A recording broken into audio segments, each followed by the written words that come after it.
obviously the family part is important to you as a person. Is it the same as a player? Being at Sheffield Wednesday, you feel part of something here? Yeah, I do. I do sort of feel part of the furniture. You know, we sort of took to each other from day one, really. When I signed, you know, five years ago now, and then my first game against Brighton away, and we won 1-0. It's sort of just taken off since then. The rapport I have with the fans and even everybody in the club, not just, you know, the fans. I mean, like the people that work in the kitchens or, you know, in the laundry and stuff like that. It's been great, like. Media as well, perhaps. And the media, yeah, the lads are sound from time to time. But obviously you've made some big saves in big games. What kind of stands out over these past 5 years?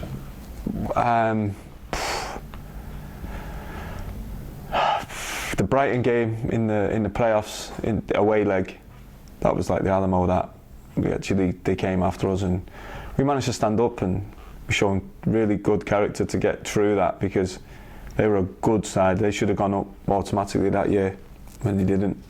There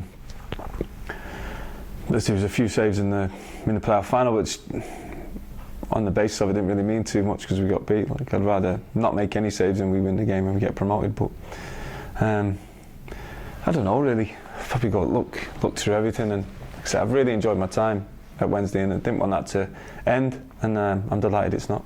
Do you look at it as kind of unfinished business, perhaps, with not quite getting over the line in them playoff campaigns? Yeah, I've had 2 bites at it, and I'd love to get promoted with Wednesday. I think everybody would, concerned with the club, and you know, hopefully we can in the near future. You know, the first time I didn't realise how big it was. Obviously, you know the name, and you know, Wednesday getting to cup finals and being in the Premier League, and you know the players that have played here. But when I signed, I think maybe it was after a season in the Championship, 1 season, I think maybe got promoted from League One, then had a steady enough season in the Champ, and then I signed. But I came to Owls in the Park and there was like 20,000 people on the grass, and that's when I realised how big this club is. And now you've got a kind of manager to reflect that, like in Steve Bruce, and hopefully he can take Wednesday a long way.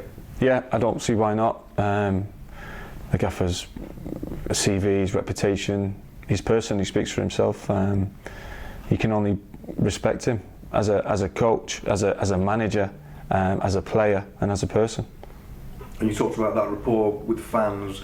That's clear for everyone to see. You know, you look at walking around the pitch, for example, with your kids on the last game of the season, and you can see that it genuinely means something. Yeah, 100%. The kids, I mean, the two lads, they absolutely love it. He's into the new kit, and he's asking when the new kit's coming out. And the little lad, the youngest one, he's asking Alexa to sing "I-O Sheffield Wednesday." So it's ingrained in them as well, to be fair, because that's all they know. And you know, it's a great club, so I have no complaints. Speaking of that game, the QPR game, remember right at the last we conceded and you went wild as if it was the first game of the season. Does that show the passion that's still there? It's there. It'll always be there, if I'm playing a game of chess or table tennis. Or it's just a natural instinct that it is, yeah, because I don't want to lose, and I'll do anything to win or not get beat, if that makes sense, because you know we were down to 10 men. We managed to get back 1-1 in the game, and to lose it with literally a second to go is probably one of the most frustrating things in the world. So, small game, medium game, big game, your outlook and your passion remains the same? 100%, doesn't really matter. Training as well, like, you know, I get annoyed in training, so if we get beaten, I see someone else celebrating, it sends me over the edge. I have to go in. I suppose you could say it's another contract extension. It's another new lease of life, and plenty to look forward to here at Sheffield Wednesday. Of course, obviously the main aim since Mr. Chanziri came in, and the mandate was to get promoted, and that's never going to change while he's here, or anyone that comes in. So it's no different. Every pre-season will be the same. We'll be to make that top 6 and give ourselves the best chance to get promoted.